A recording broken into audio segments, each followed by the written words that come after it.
अस्सलाम वालेकुम नाज़रीन, अज़ीम सक्सेस प्रोग्राम में मैं नज़ीर ख़ान आपका खैर मक़दम करता हूँ। अज़ीम सक्सेस प्रोग्राम में हम आपकी मुलाकात कराते हैं अज़ीम सक्सेस से और ख़ास तौर पे उनकी ज़िंदगी के बारे में आपको रूबरू कराते हैं। आज हमारे इस प्रोग्राम में मौजूद हैं बिहार हज कमेटी के चेयरमैन और इमारत शरिया के नाज़िम जनाब अनीसुर रहमान कासमी साहब।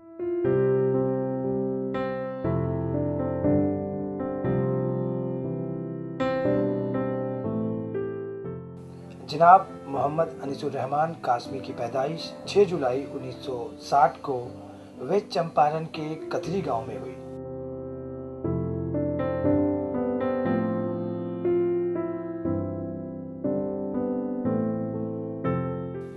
शुरुआती तालीम इन्होंने मख्तब से हासिल की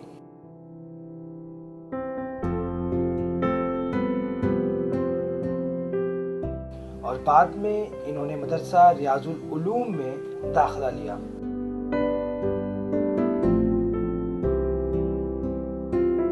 इनकी शादी अंजुम आरा से हुई। अनीसुर रहमान साहब को एक साहबजादी और 5 साहबजादे हैं।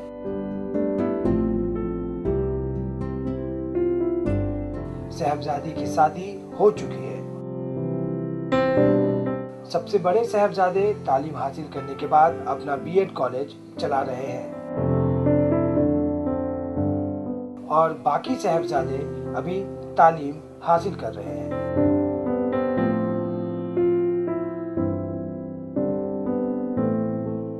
बचपन से ही इन्होंने कौमी मिल्लत की खिदमत करने का जज्बा रहा।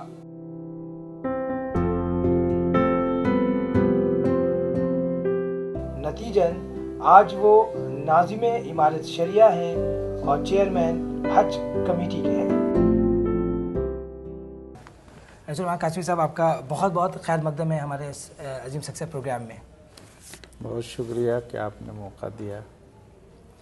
सर, सबसे पहले हम आपसे ये जानेंगे कि आपकी पैदाइश कहाँ हुई? देखिए, मेरी वलादत पश्चिमी चंपारण का एक गांव है, वो जो अभी साठी थाना में पड़ता है, उसका नाम कटहरी है। ये साठी स्टेशन से 1 किलोमीटर की दूरी पर वाक़ है जी।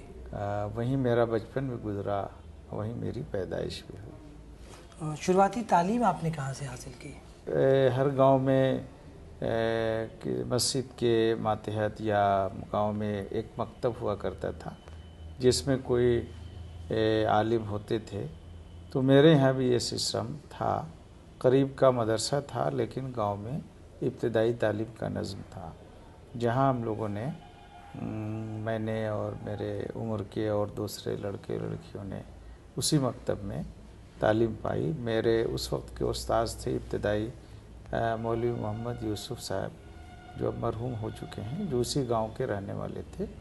वो गांव में हम लोगों को सुबह और शाम और दोपहर 3 वक्त की तालीम देते थे। मतलब वो आपके उस्ताद शुरुआती तालीम उन्होंने आपको दी? वही थे जी। और फिर गांव में जो घर में थोड़ी बहुत तालीम होती थी, वालिद और दूसरे लोग उसकी निगरानी करते थे। तो ये था उस वक्त का माहौल जहां हम लोगों ने गांव में तालीम पाई। कैसे स्टूडेंट थे आप? बचपन में बहुत लोग शरारती होते हैं, आपका बचपन कैसा था? हाँ, इत्तेफाक से मेरा बचपन उस टाइप का नहीं गुजरा। और गांव में जो मेरे चूँकि मेरी ननिहाल भी उसी गांव में है, तो मेरे जो ख़ानदान के लोग थे, हमारी शरारत नहीं होने की वजह से वो हमको सूफ़ी कहा करते थे। शरीफ का सूफ़ी आपको कहते थे। तो वो लड़कों की जो एक खेल कूद की ज़िंदगी होती है, उसमें मेरी दिलचस्पी कम थी। जो गांव के और लोग भी इसको महसूस करते थे। तो गांव में हम लोगों का चूँकि गांव का एक गांव की जो ज़िंदगी होती है वो बहुत ही अच्छी ज़िंदगी थी, जिसमें गांव में सारी सहूलतें थीं। गांव से मिला हुआ नहर जारी रहता था, जिसमें लड़के और हम लोग टहलने के लिए, या जब गांव में नहरों में पानी आता था तो उसी में नहाने के लिए भी ट्यूबवेल और कुएं के पानी को छोड़कर लोग लड़कों के साथ उसमें भी हम लोग जाते थे।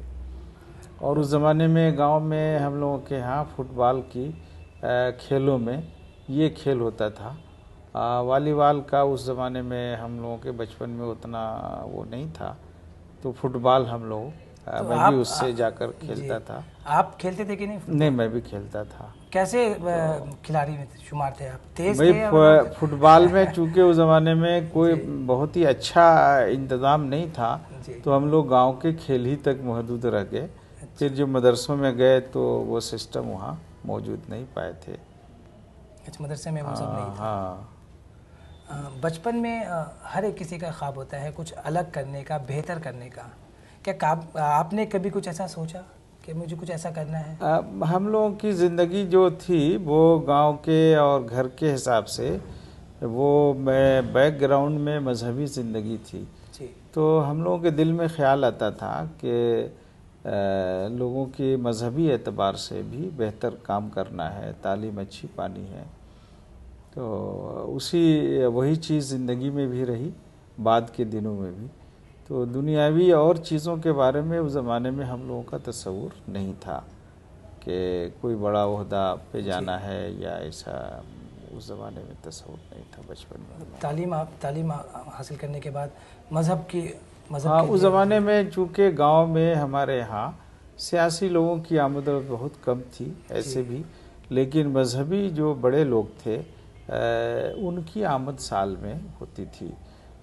खुद उस ज़माने में जब हम लोग पढ़ते थे